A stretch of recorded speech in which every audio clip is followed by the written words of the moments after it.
So another month of Marvel Snap cards has been officially revealed, and I think this upcoming January season is going to surprise some people. A couple of these cards seem crazy powerful to me, and I think all of them might actually end up being pretty good. That's the surprising part. So in this video, we're going to take a look at each of these, discuss their use cases, give them a star rating from 1 to 4 stars, and rank them from the best to the worst. And that's going to be meaningful because there are multiple 4-star cards in this video. That said, let's go ahead and kick things off here with the new season pass card for the month. It's Skaar. He is a big old 6'11", and he costs 2 less for each of your cards that has 10 or more power. So that means cards on board with 10 or more power. Of course, that's not counting cards in hand or in deck. That would just make him a 0-11 effectively all of the time. But as you play those out on board, this becomes a very efficient threat very quickly, because if you just play one card with 10 power, this is suddenly a 4-11, which makes him a premium card already for a 4-cost card. That puts him above stuff like Sentry or Typhoid Mary, those kind of big 4-drops with downsides. He's already there, and his only downside has, been achieved basically to get him to that 4 cost. And then beyond that, of course, he just becomes obscene. A 2-11 or, God forbid, a 0-11 are both absolutely outrageous.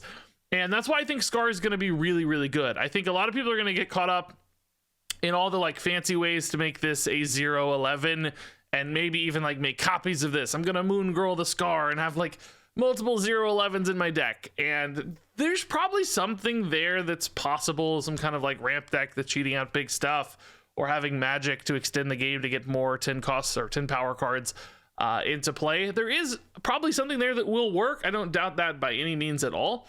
I think there are going to be some more straightforward ways of playing this too, though, where you just play a big 4-drop and then you play Skaar on 5, and you're not upset that you got a big guy. Or maybe you save him till turn 6 and play him alongside a 2-drop, and suddenly that's a pretty good turn. You're actually working with a nice threat in that case as well, still able to split out some power. But a Maximus and a Skaar on turn 6 could be crazy in a deck that didn't really do much to enable the Skaar. They just played big cards that they were looking to play anyway. So I do think there are some sneaky ways to use this that will be good. Stuff like High Evolutionary jumps to mind too. Just, you got a big Sunspot, you got a She-Hulk, you got whatever other big things you're looking to weave in.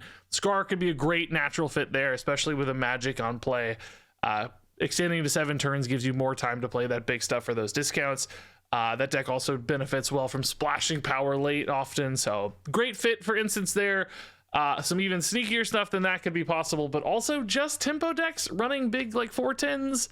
Don't sleep on those either for Skaar. I think he could be a really good complementary piece of the puzzle for those decks. So I think you're going to see this, in other words, popping into a lot of decks that kind of surprise you, where just a couple 10 power things are there, and suddenly Skaar makes sense and he makes the cut because he is just such a good follow-up to those sorts of things. Oh, and I should mention, a 6-11 is not a disaster either if you do have to play Skaar as a 6-11. Clearly not something you're excited about, but we've all seen that 6-9 Chavez get played plenty and win lots of games, and Skaar is better than that as a backup if necessary on board. So, you don't want that, but it's not terrible. At 11's enough to be competitive and interesting even at 6, and then of course as it gets cheaper, just obscenely good.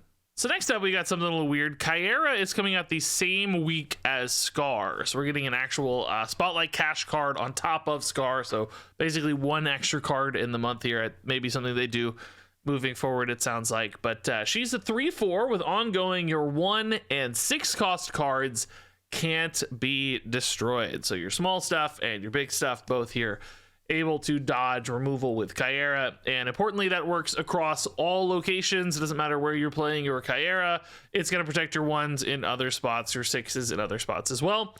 So clearly, an armor effect that works across the board can be super valuable if a lot of your threats are packed into that 1 cost and 6 cost range, which for some decks those very naturally are. If you think about something like High Evolutionary, for instance, which we mentioned in our previous card, you have your sunspots on turn 1. They get really big, and it's super nice to sometimes protect that sunspot, but then on the other side you have She-Hulks and sometimes Infinauts and Hulks and so on at the 6 cost spot that are also pretty ripe for removal in many cases, becoming like Shang-Chi targets and such. So in this case, you can plant that Caiera down early on turn 3, perhaps even getting out ahead of your opponent's Killmonger on turn 3 if you're trying to protect that sunspot, and assuming you have priority going into that, that's a possibility.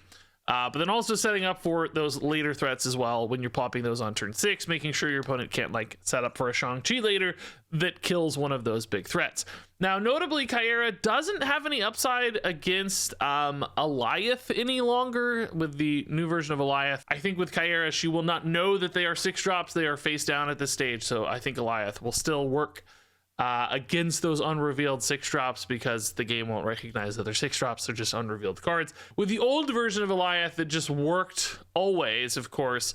If you went face up first, Caiera would have seen that those were 6 drops, and then when your opponent's Alioth later revealed, she would have been able to protect those.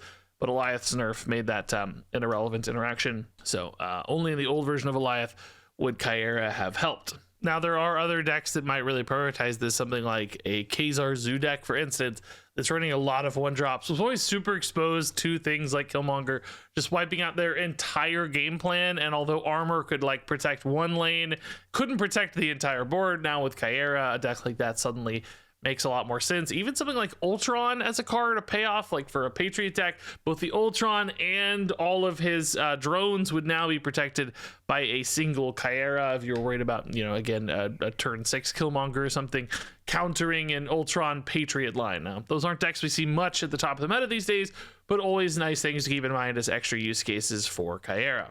And then as for Caiera itself, it's pretty nice that this is just a 3/4. It's getting a solid stat line here. It's not really taking a sacrifice for this big effect. You know, we see a lot of 3/3s with, you know, good powerful effects showing up in the meta these days. So the fact that this is starting at 3/4 means you're not really losing too much power efficiency to set up this effect, which is really nice. It gives you that feeling that this isn't wasted, even if your opponent doesn't have something that was going to destroy your stuff anyway. There's not a huge opportunity cost to overcome here for Caiera at the stat line. It's not great, of course. You could have bigger 3-drops, but it's also not sacrificing a ton. Still feels like it's competing, might still give you priority as needed from time to time. So all in all, I mean, this is a card with a very, very powerful effect, right? It's just universally good. It protects a lot of different decks assets with stuff like Nebula and Sunspot in the game. Having Caiera there to protect those while still potentially spreading those threats out, that's going to be useful for a variety of decks. They're going to care about that. They're going to use Caiera, and it's going to see meta play. Now, that said, this is not one of those cards that is like universal to every deck. I think there'll be a lot of people who just don't need this and just don't care. Perhaps even decks with stuff like Nebula or Sunspot or big 6-drops, they may just say, hey, look, I'm going to tank that little bit of risk that my stuff gets removed. It's already been happening to me. I care more about playing certain things on curve or, you know, advancing some specific game plan than finding time to weave in Caiera. It's like, well, I don't know, man, my turn 3, that's my magic turn. I got to play magic on turn 3, or I got to play some other thing on turn 3. Caiera is just going to feel clunky. I don't really have a great moment to weave this in. I'm just going to accept some risk and, you know, trade that risk for more upside, more game plan development than Caiera would otherwise allow. So I do think this card might be just a little bit overrated by the populace at large. And I say that knowing that it's going to get played. It's not like I think this card's bad by any means. I think a lot of people are expecting this to be in like a lot of decks, and it will definitely be in some decks, but it's not going to be like a universal every deck sort of card. People are going to need it. And that means, you know, good, great option, but at any given time, will there be more than 2 or 3 decks in the meta that use this? I don't think so. I think just a couple at a time, probably. And it may come in and out of fashion a little bit too as the meta sort of works around it. Because if Caiera is everywhere, then removal is going to be less valuable, right? And people will kind of adjust the removal. And then Caiera will become useless because there's not as much removal being run. So there is sort of a natural balancing effect with these sort of cards all the time, which, again, could limit its universality. So good card, very strong effect. Do not get me wrong, but one that will not be as pervasive, perhaps, as many people think. So moving on here, we've got Beta Ray Bill, and I like this card a lot. Beta Ray Bill is a 4/5 with on reveal, shuffle Stormbreaker into your deck, of course, reflecting his buddy Thor here. Stormbreaker is a 0/1, which is noteworthy that it gets a nice little power bonus, and it has an on reveal that doubles Beta Ray Bill's power. So pretty cool, interesting stat manipulations here. Of course, we know anytime the word double shows up, that can be pretty scary. This is somewhat reminiscent of a combination between Thor and Dakin. So you've got like that scaling off Dakin where it's doubling, and you've got the kind of shuffling mechanic of Thor where you need the hammer to support this. So at a base, this kind of makes Beta Ray Bill like a 4/11, the 10 for Beta Ray Bill and the 1 for the Stormbreaker, which, keep in mind, that is a card that could perhaps enable your Skaar, although, you know, having to draw the Stormbreaker is definitely a downside. That kills a draw from your deck in order to realize the upside here on Beta Ray Bill. But much like Thor, we have ways around that. We have Jane Foster, which will naturally draw that 0 cost card for you, and that makes for a great curve where you've got Thor on 3, into Beta Ray Bill on 4, into Jane Foster on 5. That's going to draw you both of your hammers to buff your Thor and your Beta Ray Bill, and that's a pretty monster curve, and I think that could just be the core of a deck, basically the core Thor package, Thor core package, that as much as you can hit that, it's going to feel very good and very difficult to beat, because that's kind of like 3 distinct threats that could carry different lanes. On top of that, I still think people are sleeping on the kind of Hit Monkey Miracle deck, where you already run Thor and Jane, and you get all these 0 cost cards for turn 6, and then you blow up with a Hit Monkey on top of all that.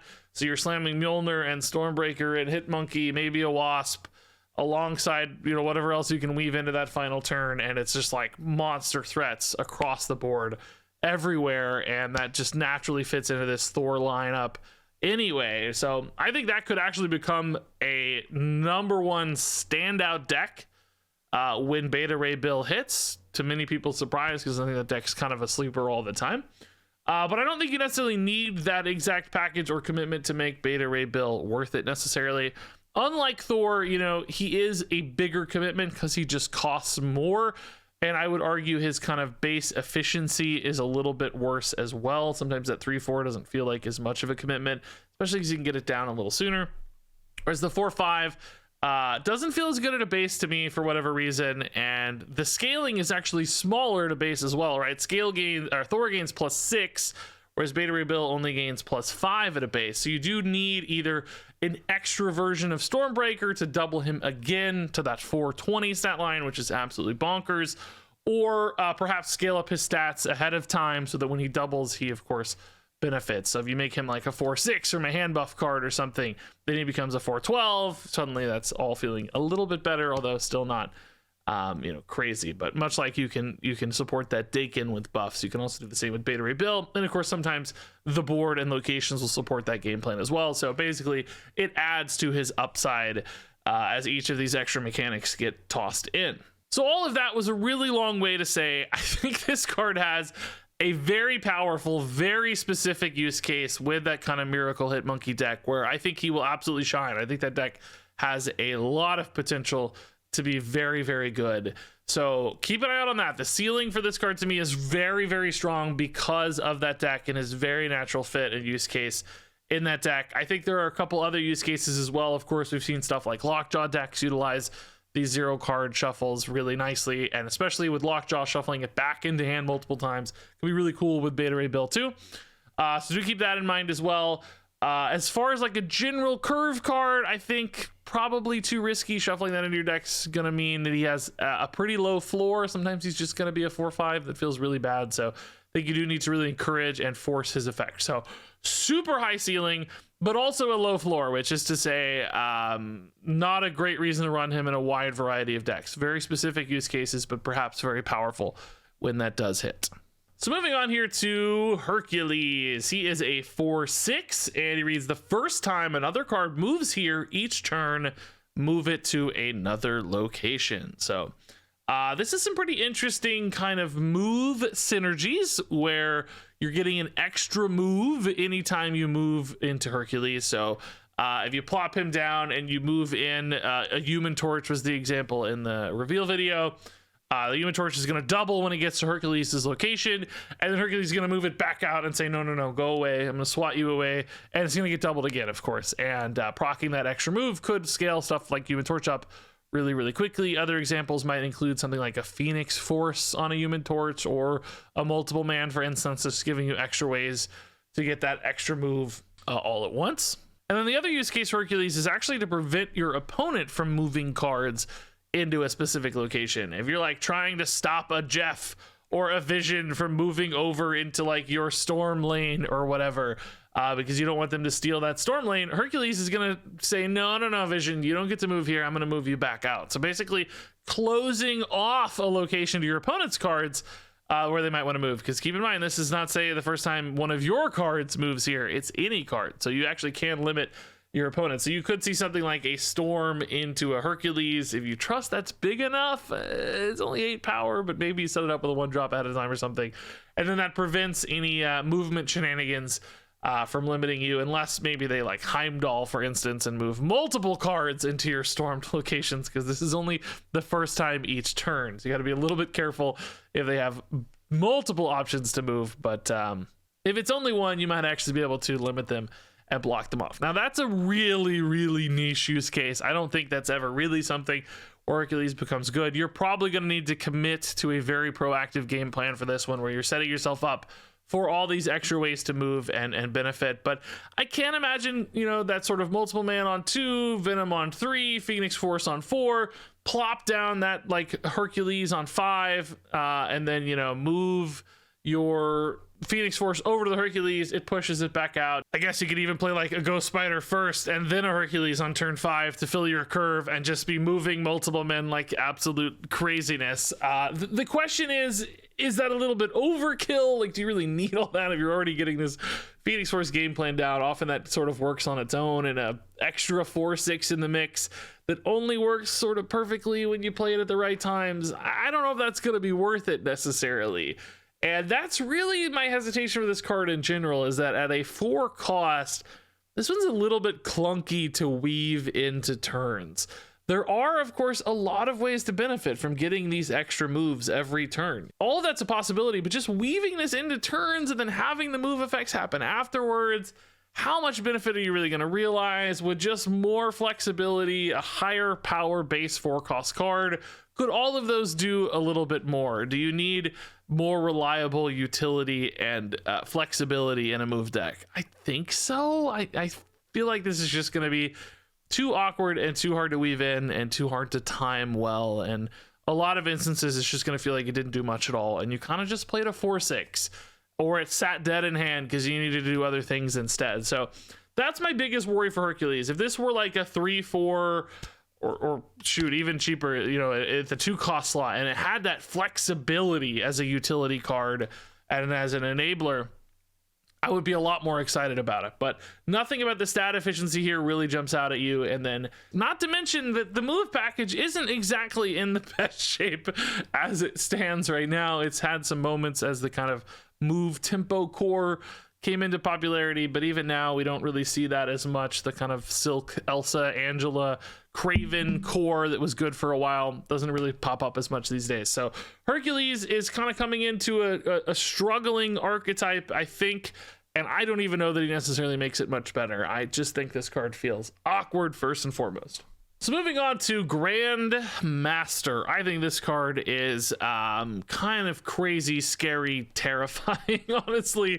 He is a 2/0 with on reveal. Move one of your other on reveal cards here to the middle location.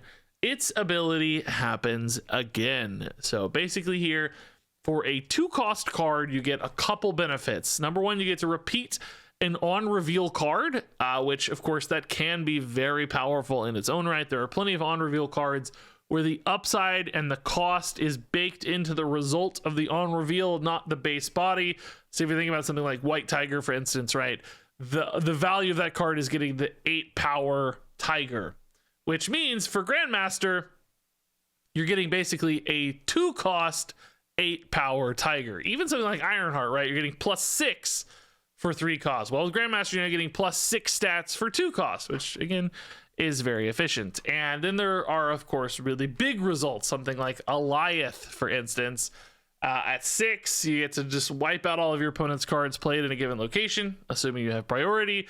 And with Grandmaster, you get to repeat that again for only 2 energy.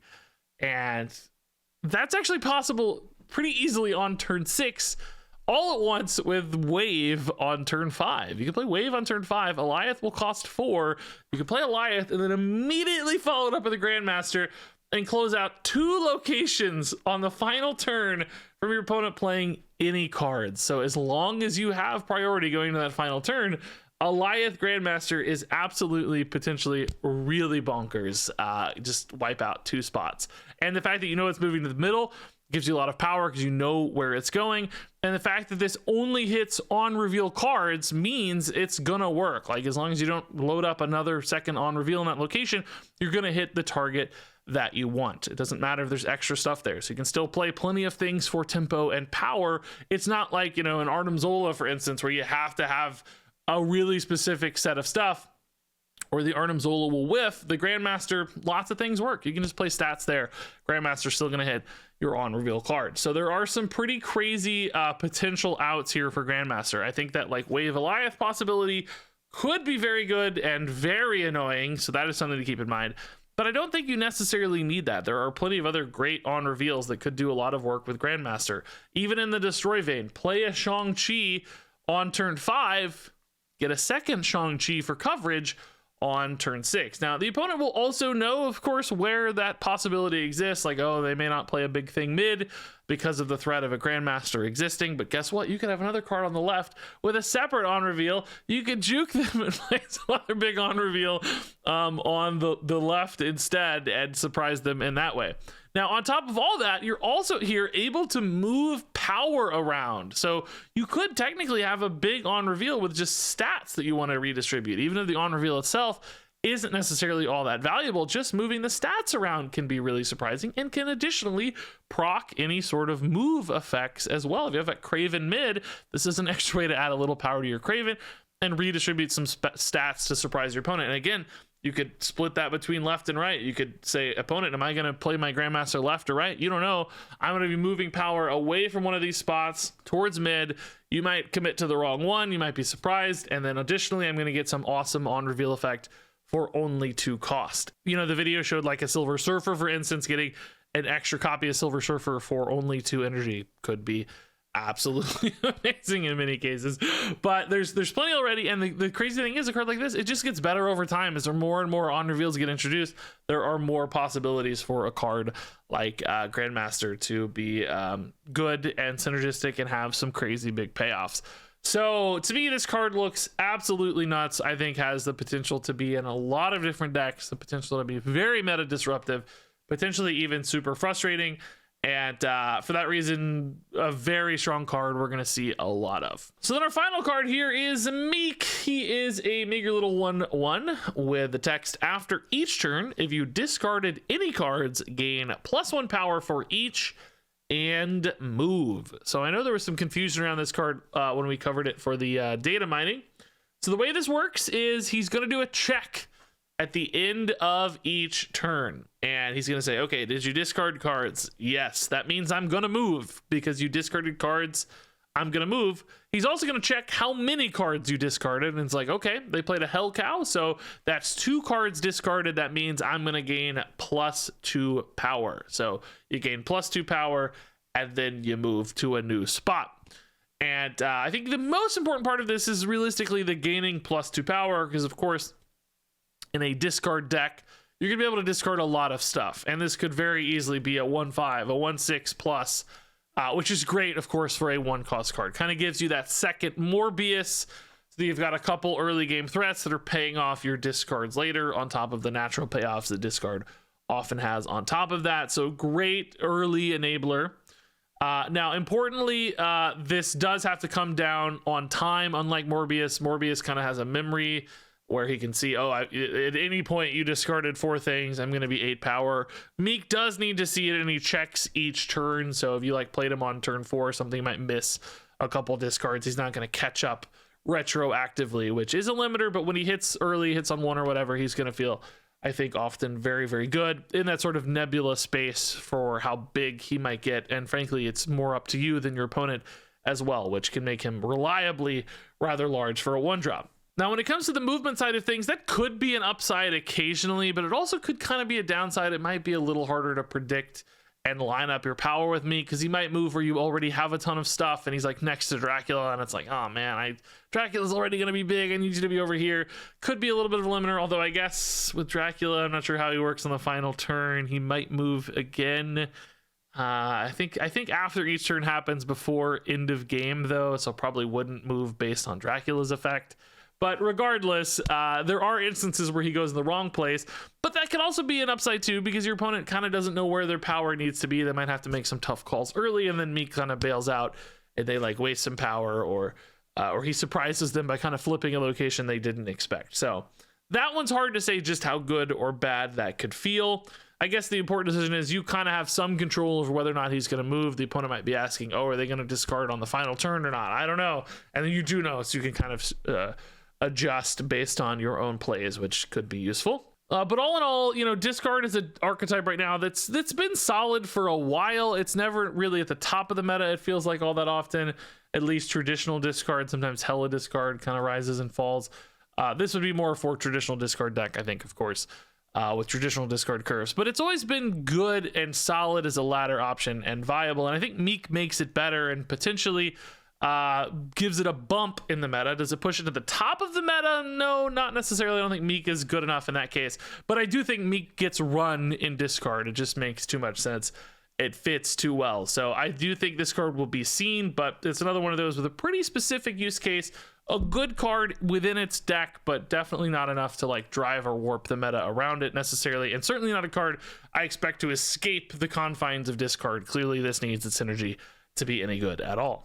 All right, so all that said, let's go ahead and lock in these star ratings and rank these cards from best to worst. So we're going to start with the best and finish with the worst. Grandmaster is a 4-star card. Skaar is a 4-star card. Caiera is a 3-star card. Miek is a 3-star card. Beta Ray Bill is a 3-star card. Hercules is a 2-star card. Yeah, there you go. That wraps it up for my review of the January season of cards. I actually think this is going to be a pretty big month. Some of these cards, you know, only have 1 or 2 decks where they matter, so they're not necessarily the best things for people to open in spotlight caches. I think generally you want cards you expect to be more useful across a variety of decks and packages. Those tend to have longer lifespans and aren't as you know, victim to the ebbs and flows of the meta, kind of making them popular or less popular, which is nice to know your cards are going to work. But I think like Grandmaster and Skaar both have that kind of utility. Caiera probably as well, especially depending on the kind of decks you like to play. Miek and Beta Ray Bill might be more specific, but for people who get those, I think they're going to have the potential to be very strong within their given decks as well. So exciting month. Curious to hear your thoughts on these cards. Which ones would you rank first? Which ones would you rank last? Is Hercules going to be any good at all? Want to hear those thoughts and more in the comments below. Thanks as always for watching, and until next time, game on.